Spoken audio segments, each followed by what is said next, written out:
नमस्कार। ब्रेक के बाद एक बार फिर आप सभी का बहुत स्वागत है। आगे बढ़ते हैं, कुछ खास खबरों की ओर रुख करेंगे, जहां पर पश्चिम बंगाल विधानसभा चुनाव को लेकर सियासी सरगर्मी तेज हो गई है। बीजेपी इस बार माइक्रो मैनेजमेंट के जरिए हर वोटर तक पहुंचने की रणनीति पर काम कर रही है। खास बात यह है कि पार्टी अब उन बंगाली वोटर्स पर भी फोकस कर रही है जो कामकाज के सिलसिले में मध्य प्रदेश में रह रहे हैं। देखिए हमारी स्पेशल रिपोर्ट। पश्चिम बंगाल में 23 और 29 अप्रैल को मतदान होना है। बंगाल का किला फतेह करना बीजेपी के लिए हमेशा से बड़ी चुनौती रहा। यही वजह है कि इस बार पार्टी कोई भी मौका नहीं छोड़ना चाहती। बीजेपी का फोकस उन वोटर्स पर भी है जो पश्चिम बंगाल से आकर मध्य प्रदेश में काम कर रहे हैं।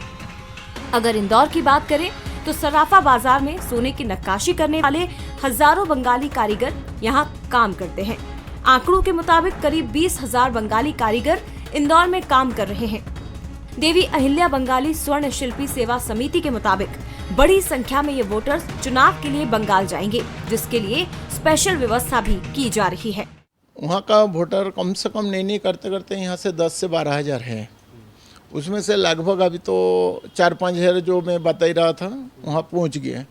और चुनाव के लिए सबको वोट डालने के लिए हम यहाँ पे अपील भी कर रहे हैं।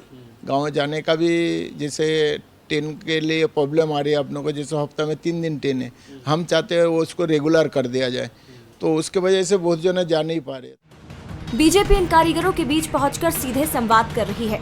पार्टी कार्यकर्ता उन्हें केंद्र सरकार की योजनाओं और नीतियों के बारे में जानकारी दे रहे हैं। साथ ही ये भी बताया जा रहा है कि पश्चिम बंगाल में ममता बनर्जी सरकार की नीतियों के चलते मजदूर वर्ग को परेशानियों का सामना करना पड़ रहा है।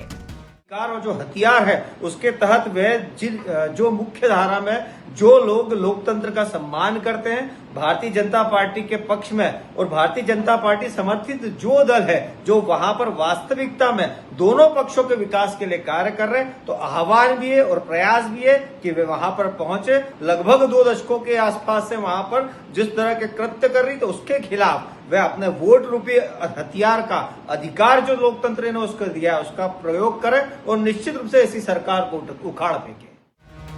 वहीं बीजेपी के इस अभियान पर कांग्रेस ने सवाल उठाए हैं। कांग्रेस का कहना है कि बीजेपी बंगाली कारीगरों के अधिकारों को लेकर गंभीर नहीं है और सिर्फ चुनाव के वक्त ही उन्हें याद करती है। देखा है ना, भारतीय जनता पार्टी की सरकार के समय मध्य प्रदेश में इंदौर में जब भी बंगाली कारीगर आते हैं तो उन्हें हमेशा सवालों के दायरे में खड़ा किया जाता, कटघरे में खड़ा किया जाता। न तो उन्हें सुरक्षा दी जाती, न सुविधा दी जाती और बार बार उन्हें उनके ऊपर प्रश्न चिन्ह लगाया जाता। अब भारतीय जनता पार्टी ये उम्मीद कर रही है ये बंगाली कारीगर अपने प्रदेश में जाकर, अपने गृह जिले में जाकर भारतीय जनता पार्टी के पक्ष में मतदान करे, तो ये कैसे संभव है? पश्चिम बंगाल में ममता बनर्जी सरकार को चुनौती देना बीजेपी के लिए आसान नहीं रहा है, लेकिन इस बार पार्टी माइक्रो मैनेजमेंट के जरिए हर वर्ग तक पहुंचने की कोशिश में है। अब देखना दिलचस्प होगा कि मध्य प्रदेश में काम कर रहे बंगाली वोटर्स पर बीजेपी का ये फोकस चुनावी नतीजों में कितना असर डाल पाता है। पीयूष पारे, बंसल न्यूज, इंदौर।